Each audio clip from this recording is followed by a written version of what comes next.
Hello, everyone. I am Paula de Almeida, the VIP Relations Manager for 154.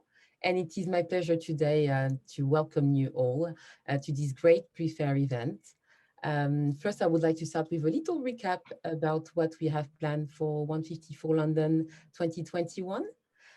So as you know, this is our 9th edition, which would take place at Somerset House. The VIP preview is on the 14th and on the 14th and 15th of October. And the public days are on the 16th and 17th of October. So make sure you book your tickets to attend. Alongside the fair, we will also have organized an exciting VIP program, which will take you across London to artist talks and curator-led discussions. You can also book for that. All the information and the links will be shared at the end of the discussion. And for those who cannot be with us in person, we hope you will join us for all our online events, which include browsing our virtual fair on the 154 online powered by Christie's platform, and also to attend the 154 forum talks, performances, and screenings. And now I have the honor of introducing Mary Corrigall before she starts her presentation. So Mary is a Cape Town-based contemporary African art consultant and researcher. She has been reporting on and analyzing contemporary African art for the past 15 years as an art journalist and academic. And in 2016, she founded Corrigall Co, which is an art consultancy, and whose focus is on mapping and analyzing the shifting dynamics underpinning the art ecosystem, particular to contemporary art from the African continent. And to that end, they produce bespoke reports for art organizations, nonprofit and governmental cultural organizations. And to date, they have produced 5 publications. They advise collectors, artists, and galleries. Mary, it's over to you. Thanks so much, Paula, and thanks to 154 for inviting me to give this talk. It's an exclusive talk for the VIPs this evening, and thank you for joining me. So the topic is the secondary market for contemporary art. Let's just go on to the second slide. Paula's done such a fantastic introduction. I feel like discussing and telling you a little bit about me might not be necessary, but just to sort of recap, for those who don't know me, I started out as an art journalist and critic, working for the Sunday Independent in Johannesburg, South Africa, and I was very fortunate to have held that position for over a decade. And during that time, I really mapped and reported and critiqued a developing African art ecosystem in Johannesburg and in Cape Town. I was very fortunate to witness this growth over this decade-long period. In parallel, I was fortunate enough to have a position as a research associate at the University of Johannesburg, where I went in-depth studies into the content of contemporary art, really just digging in deeper beneath the surface, which was a real privilege, and really just rounded off my perspective, because often in journalism you sort of skim the surface a bit. And then in 2016, as Paula pointed out, I set up a consultancy, and really my focus for the consultancy was to chart a new area, which was to gather data, which I hadn't previously worked with in academia as a journalist. So to gather data and really understand some truths about how an African art ecosystem grows, how it develops, what the influences might be, and this is ongoing work that I'm still doing. It's kept me very busy, and initially the motivation was to produce sort of industry reports, which we bring out at least 1 or 2 annually.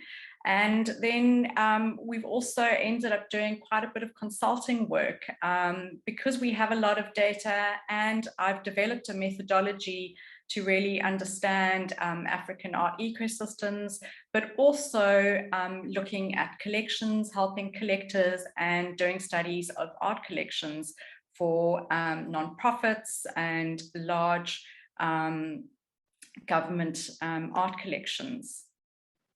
So this is just some of the reports that we have published so far. I'm particularly proud of the first one, which I launched at 154 in 2018, actually, the Contemporary African Art Ecology, a decade of curating, 182 pages. It was a crazy undertaking, but really interesting way of mapping the sort of explosion of contemporary African art through the lens of curators who played such a substantial role in the beginning of heightening awareness around African contemporary art and making it more visible, not only in the African continent, but in Europe in particular.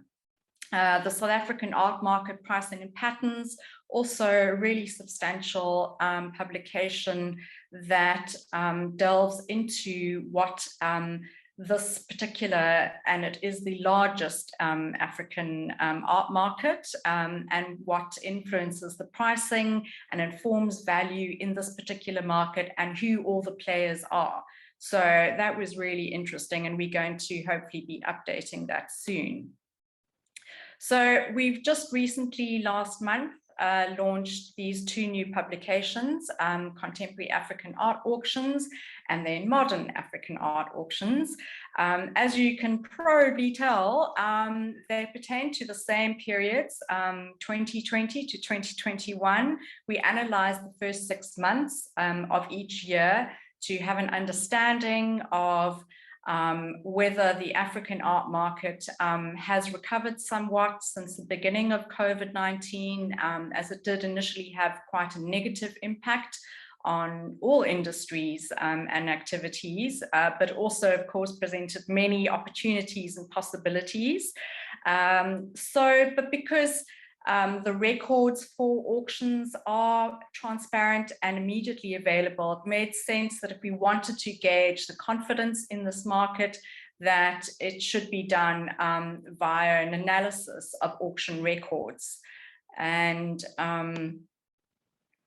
the motivation for separating the modern and contemporary was really driven by what the data was reflecting, and the fact that modern and contemporary works perform differently over time. We're going to have a quick look at that just now. And also we noticed that lower priced modern works didn't really perform in the same way that higher priced modern works, nor did they perform the same way in contemporary works in different markets. So, for example, low-priced modern works wouldn't really grow in value. They might even decrease in value over time, while contemporary works might perform differently in different markets, and there could be growth in those works in terms of their value. It would depend on whether they were prized in an international or domestic market. So it really made sense to separate them out.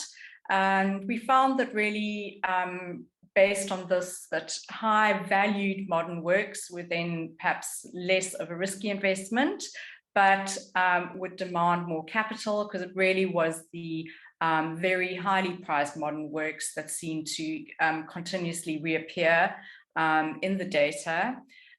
Whereas contemporary works at least could present a higher risk, but as they could be much cheaper to acquire, that would offset that risk. So the data shows that different auction houses are geared for different markets. The African auction houses are very much geared for their domestic markets, and even though online trading has really defined this particular sector, of the art market, it seems clear that the majority of clients who buy works from particular auction houses are clients that have been developed by those auction houses and the countries where they are based. So this really shows in the data.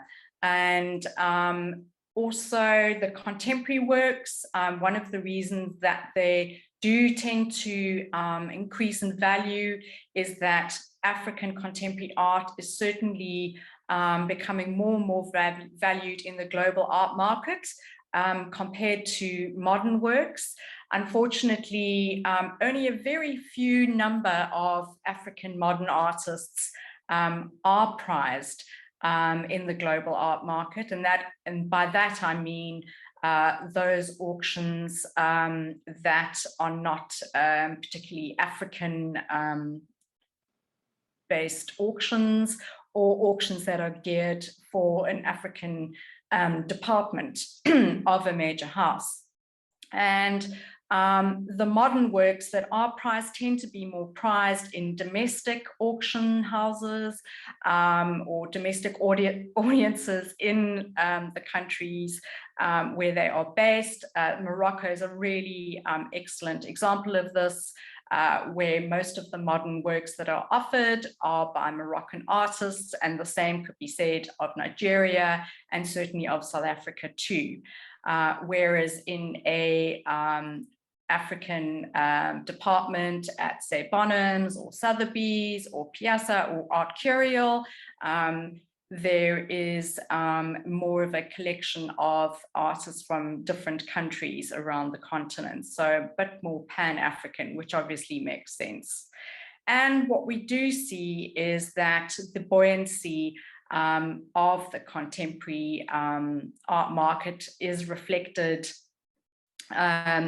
through the buoyancy of the auction for contemporary art.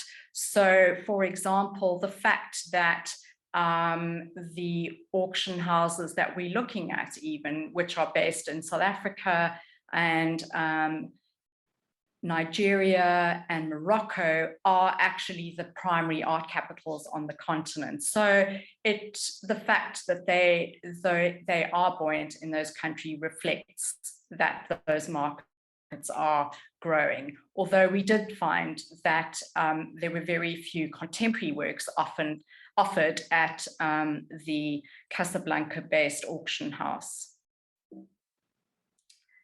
So let's move to that next slide. So of course, how do we define modern and contemporary? For our purposes, we embraced a very crude definition. So modern was a classification we attached to works that were made between 1900 and 1980. And those modern artists who produced works after 1980, but who are associated or thought of as being African modern artists, we still kept the modern classification to their works. And contemporary works were any works that were made after 1980 to the present day. And I could just make a quick observation here that most of the contemporary works were actually made after 2000. So there is certainly a bit of a gap there in terms of when the works were made. And they tend to be made more recently as well. So I don't have percentages on that, but I certainly would like to do that. So what I've done here is I've taken 10 of the highest priced contemporary lots from January 2020 to June 2021. And what I'm demonstrating here, the line, let me put my annotation pen on so I can direct you to the area. So, oh, whoopsie, just gone back. So here you can see that the majority of works that were the high priced lots over this time period went over the high estimate set for them. So you can see here, this work by Marlene Dumas was offered for 294 and ended up fetching 416 euros. So we worked here in euros. When you compare this to the modern, which we've just flipped through, you'll see a complete reverse pattern. So looking at the 10 high-priced lots in this time period, most of the works, it's almost barring one, actually fetched under the high estimate set for them. So what does this tell us about the modern and contemporary? Well, first of all, this is the motivation for isolating them, the works in our study. But also what it tells us is that there is more growth to be had in the contemporary. You could say that contemporary works are still undervalued, and we're going to be looking at this a little bit closer just now. And I suppose you could say, well, perhaps the high-priced modern lots might be overvalued, or perhaps don't perform as well as the contemporary. It could also have to do with this particular time period and more valuing over the contemporary. They're also significantly higher, so one could also take that into consideration. So if you look at the figures there, so perhaps people are less likely to spend more on high works. But certainly, as you can see, they're very distinct patterns dividing the modern and the contemporary there. So just quickly, wanted to just share the methodology we used to produce these two reports. First of all, because we wanted to study the results of and get a sense of the African art market, we isolated our study to departments that concentrated on African modern and contemporary. And obviously also the biggest auction houses on the continent that are dedicated, quite naturally dedicated to African art. We didn't include galleries that conduct auctions. There are a number of galleries that do this from time to time in different places on the continent. And of course, we didn't include all of the auction houses in South Africa. There are quite a number other than Strauss Co and Aspire Art Auctions. We primarily did this due to the fact that some of those auction houses, art is not their main the lots, they're not the majority of the lots. So there tends to be more decorative, some wine and other items. So we really obviously excluded all of those kinds of lots because Strauss Co, they also conduct sales with wine. So naturally we exclude those and we just concentrated on art lots. So the number of auctions that took place during this period that we've identified, which is January 2020 to June 2021, were 45 auctions. So it was quite a lot of work actually gathering all this data and analyzing those lots. There were over 9,000. I can tell you that the majority of the lots were contemporary, which is very interesting compared to the modern. And the auctions took place in London, New York, Paris, Marrakesh, Cape Town, Johannesburg, Casablanca, and Lagos.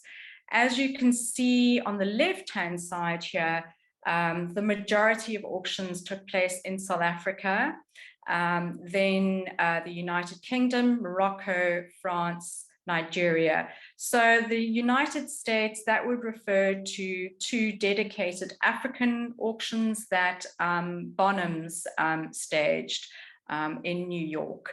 So when you do see figures that I show relating to the US, it relates to those two sales, not necessarily how the US market for African art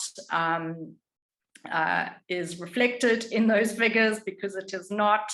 As you probably all know, a lot of African works are filtering into other auctions, contemporary auctions largely, conducted by many different houses in the US. So that's certainly a study in itself. So I wanted to share with you, there were a lot of findings for contemporary art. There are actually 2 pages of them, and I just handpicked 3 to share with you this evening.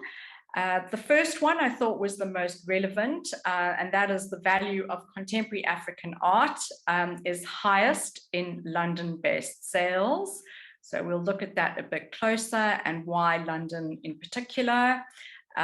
This second finding won't really surprise anyone.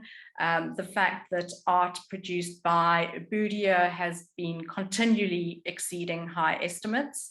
So we obviously identify quite a number of artists. I think there are about 30 artists whose works continuously exceed the high estimates, and Boudia was not surprisingly very high up there, but we're going to look a bit closer at that towards the end of the presentation. And the last finding, which is really very comforting one for everyone who works in this field, is that the value for contemporary art appears to have increased by 57%. I do need to contextualize this because it does seem like quite an astronomical jump. First of all, it is likely that lesser valued contemporary artworks were offered between January and June 2020 than were offered in 2021. There were a number of sellers, I expect, who withdrew lots or chose not to sell high valued ones at the beginning of the pandemic. So it's likely that this has influenced this jump that we see. It certainly also doesn't mean that all contemporary works are going to be worth 57% more now. It really refers to those that are already valued. And it also might have something to do with the fact that almost everyone or the auctioneers that I spoke to really felt that African contemporary art remains undervalued. So it makes sense that it would be increasing. So this is particularly good news for everyone who's interested in this particular field and the dealers.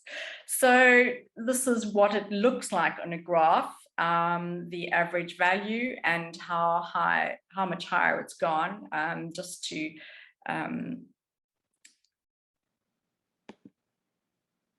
so looking at the specifics of those values, so it's a 6-month period that we're comparing, January to June 2020 with 2020.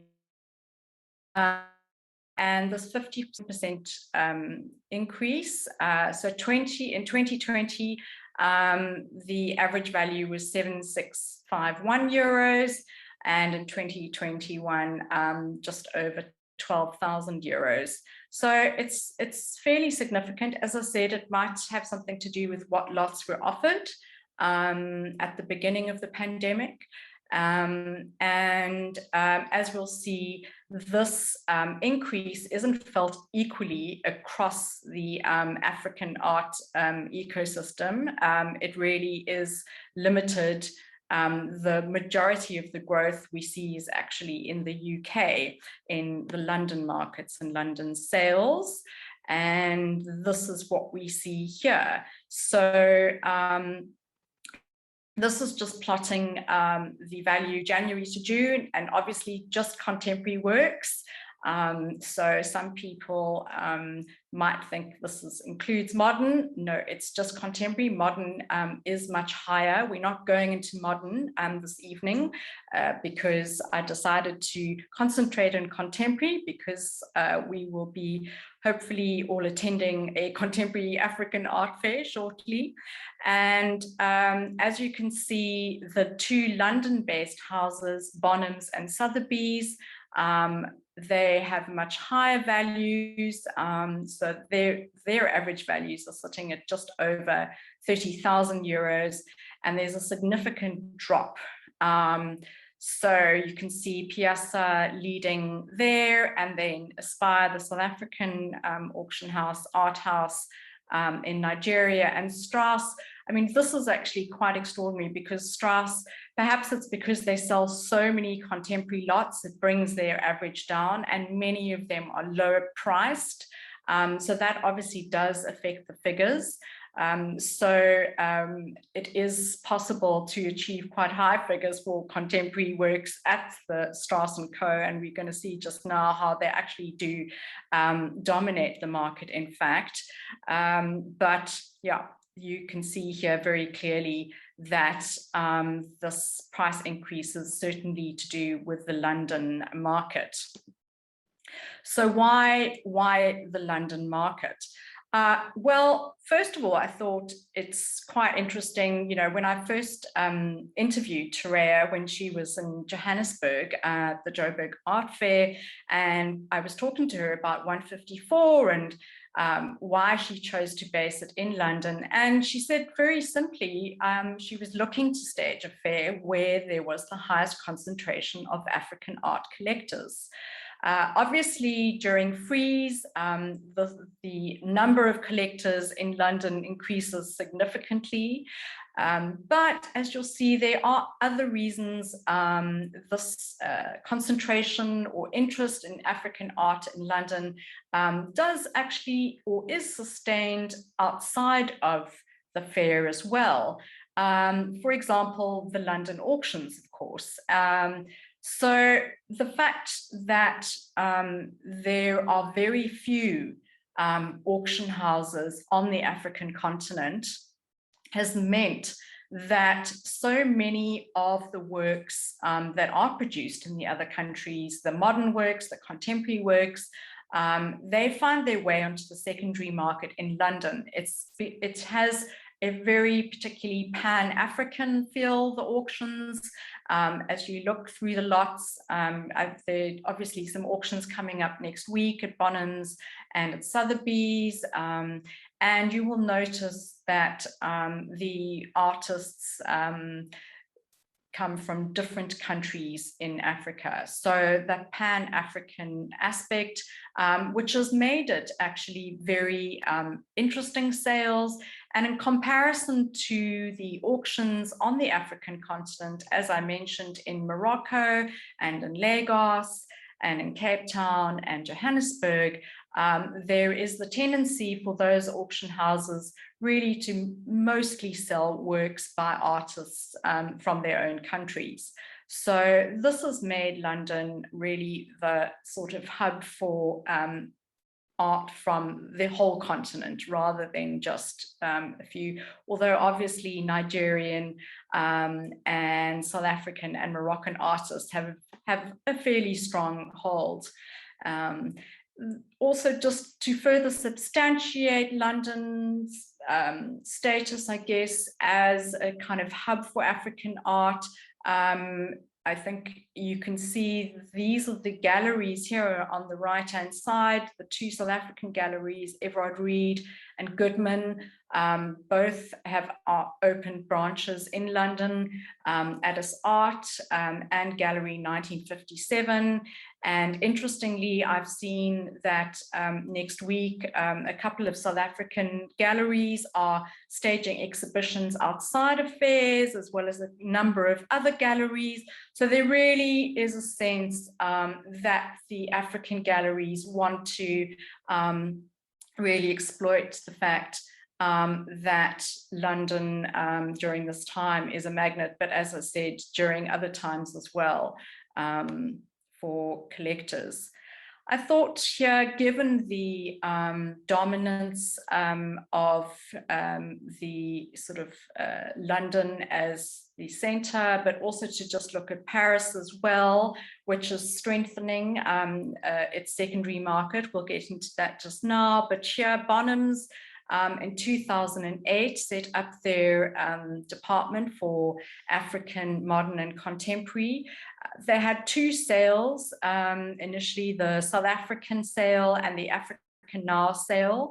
And really, when I spoke to Giles about these sort of early beginnings, he said to me that, you know, he wasn't even sure who to send invitations to for those first auctions. So they really developed the buyers in London for African art.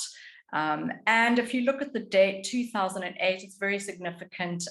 Our studies, which look at start from 2007, really just, we found that the visibility of African contemporary art was really hitting, I wouldn't say an apex, but it was certainly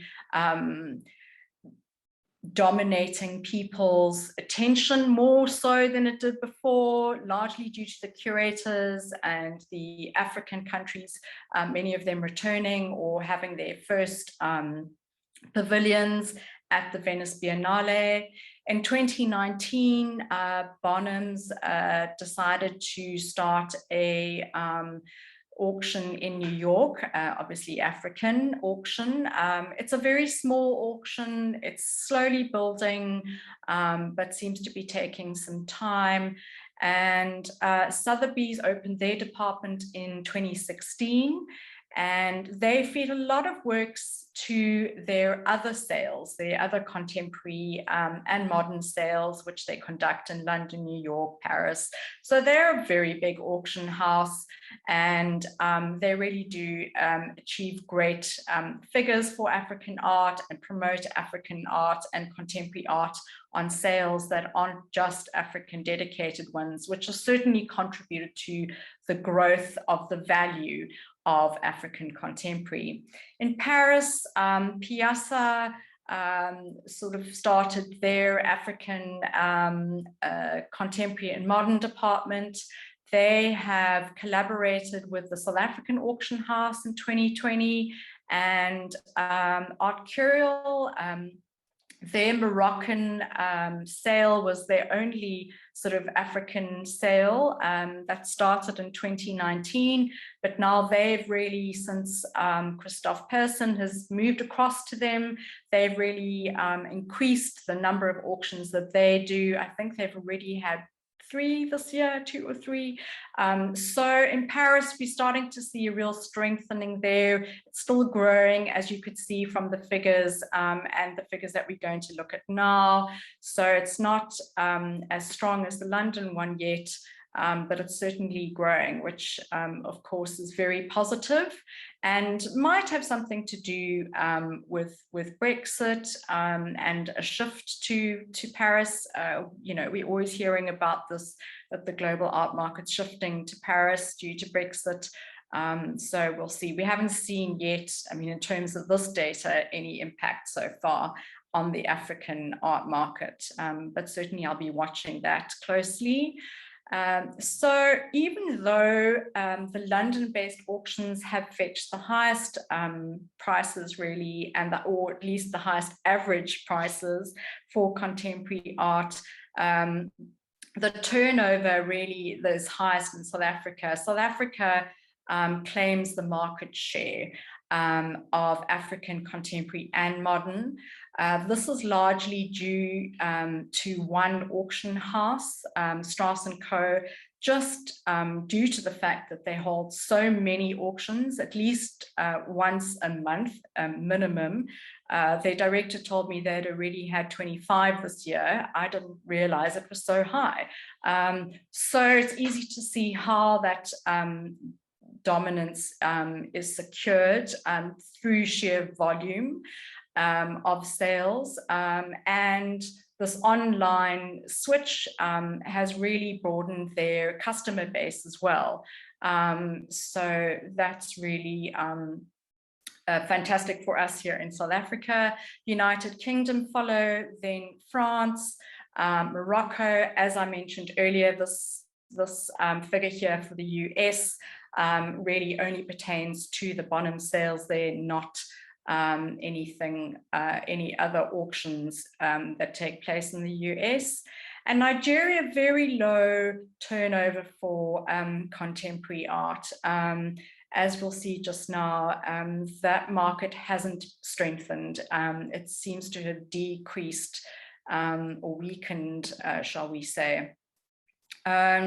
Looking at the sell-through rates, so while the UK based auction houses are so strong in the market, you can see that Strauss Co, I mentioned earlier, their sell-through rate is the highest for contemporary, that is. These percentages shift for modern, so this is contemporary only. And as you can see, the other smaller houses, their sell-through rates are particularly low, and you can see here with Arthouse, the Lagos-based house, it really, it seems that they've had a tough time. I'm not sure what's happened there. I was hoping to interview their director, but that did not transpire in time.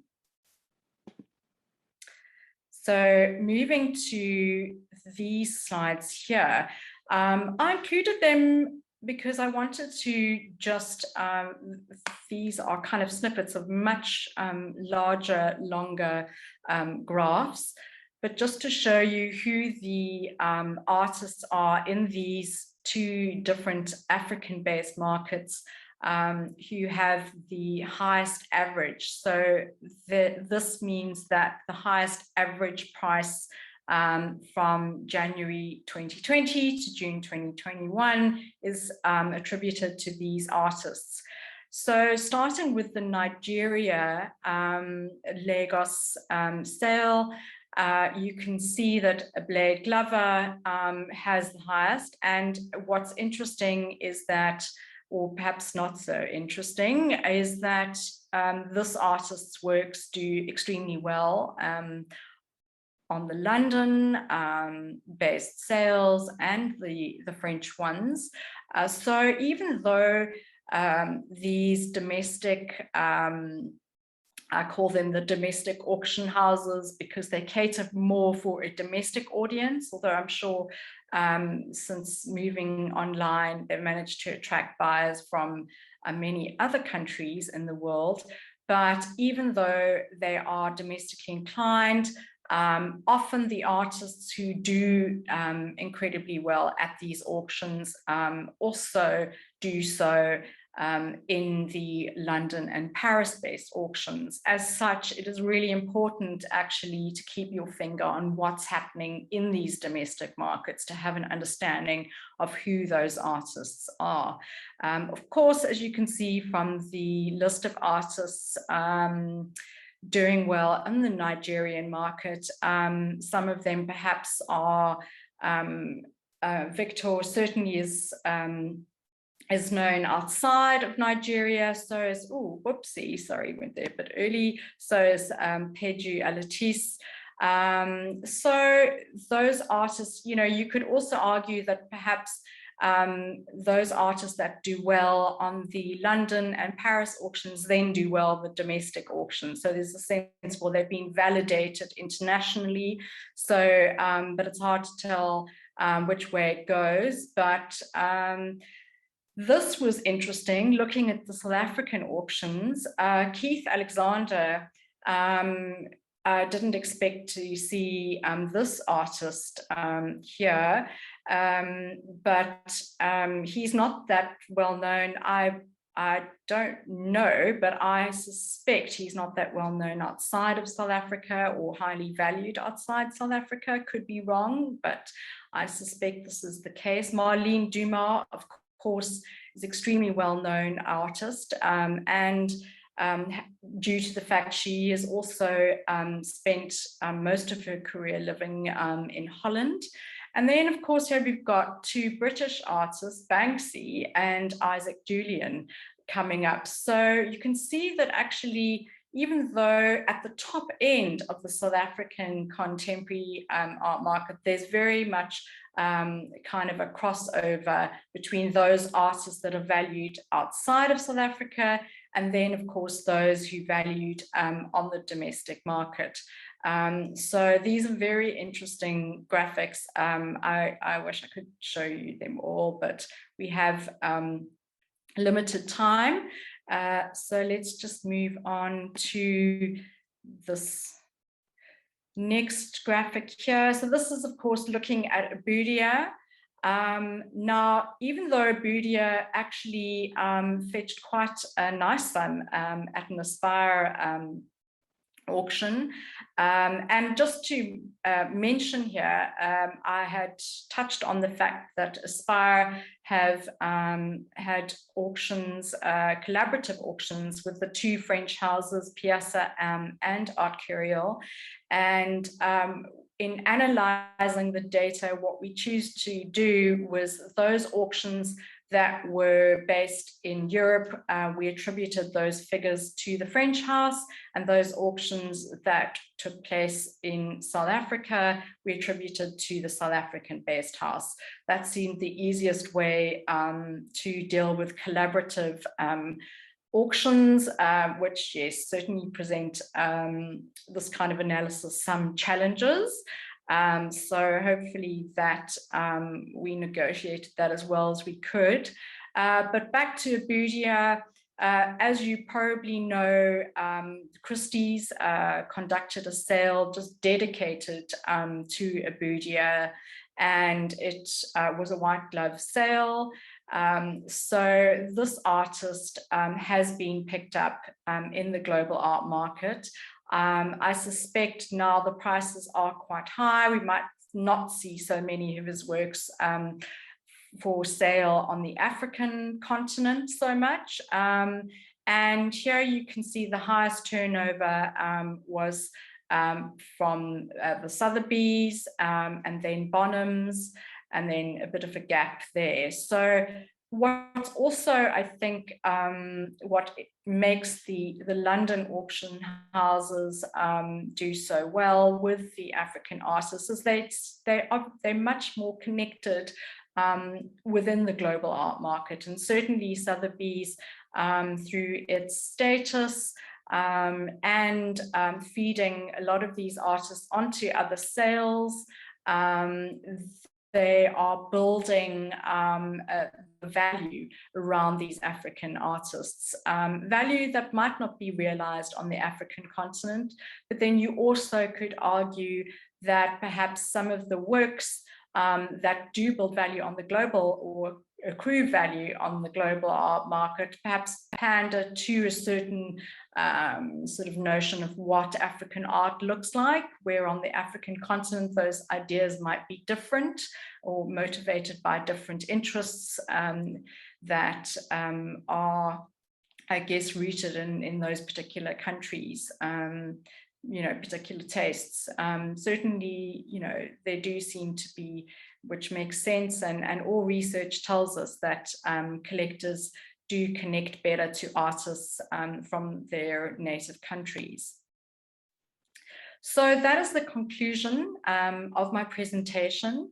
As they've mentioned in the promo, for those of you that have attended this talk, or actually the VIPs can buy both of these reports for 50% less. The coupon code is 154report, and you can go to www.corrigall.org and go click on buy reports. And just looking to see on chat if there are any questions. It doesn't look like there are. This is often the case, as I was explaining to Olivia, it's a lot of information. Please feel free to contact me if you have any comments that you would like to share, your own observations, any feedback. I'm always happy to hear from everyone. And thank you so much for joining me this evening for this exclusive talk. I hope that you did enjoy it and found it interesting. And it'll feed some of your interests that will be happening next week with the 154 Art Fair and the auctions that will also be taking place at the same time in the same week. Very exciting week. So Paula, do you want to step in and just remind everyone? Hello. Hi, Mary. First of all, I would like to thank you so much for this very informative and enlightening presentation on the market of contemporary African art. And I hope everybody has been taking notes. And if not, they can always buy your reports, as you mentioned. So yes, so I'd like also to get back to our VIPs and remind them that from what I said from the beginning, remember to book your tickets to visit the fair at Somerset House. Also join in on the online events, the forum, the Christie's online platform for those who cannot be with us and would like to see the fair. Also, I would like to point out that our 154 annual book has come out. I do have a copy here just for a sneak peek. And feel free also to pre-order it. All the links are on the chat. And we wish you a very good week next week with us. And thank you very much.